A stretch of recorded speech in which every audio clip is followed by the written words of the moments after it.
Growing up, I was terrified of bullies, sadistic headmasters, and sharp-tongued math teachers. I was also scared of stray dogs. Most people, and some dogs, tended to be bigger than an 8-year-old. So I learned to respect size. Big is good. In 8th grade, after being beaten during recess by a short 14-year-old who was all muscle, I realized the idea of strength. You didn't have to be big. Strong is better.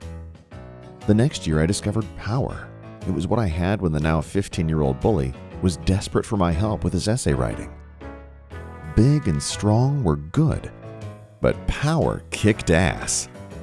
In college, I understood the value of knowledge. The more I knew, the more I could influence or even control things, like during an argument, or a debate, or in completing a difficult assignment. This was all very useful stuff. It helped me make sense of how my own personal and very confusing world worked. It also got me interested in politics, which is, after all, how the larger world works. Growing up in democratic India, I vaguely sensed that democracy and freedom were good, though it was only when the family tried to force me to pick medicine or engineering that I truly appreciated the idea of freedom. If I couldn't choose my own career, what use was the constitutional freedom promised to me? Then, in 1975, Mrs. Gandhi suspended Parliament and imposed a state of emergency. At first, most of my friends didn't think too much about it, except that it was probably not a good thing. In any case, we were struggling to adapt to life in college and make a favorable impression on the girls.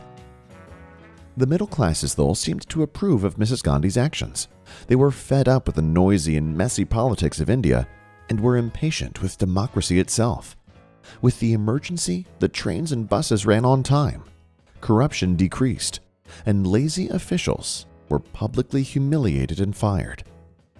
Most importantly, squabbling politicians shut up.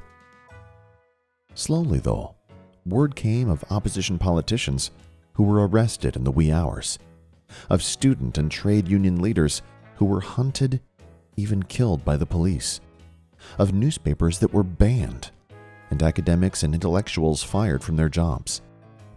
We heard about Mrs. G's younger son and his friends behaving like bullies and well-connected thugs terrorizing ordinary citizens. At age 17, it finally started making sense to me. I understood what suspension of habeas corpus meant.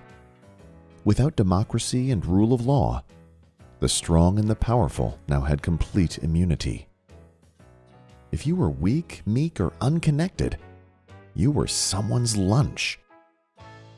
A society without predictable rules and accountability was like being left alone with a sadistic 14-year-old in the school playground.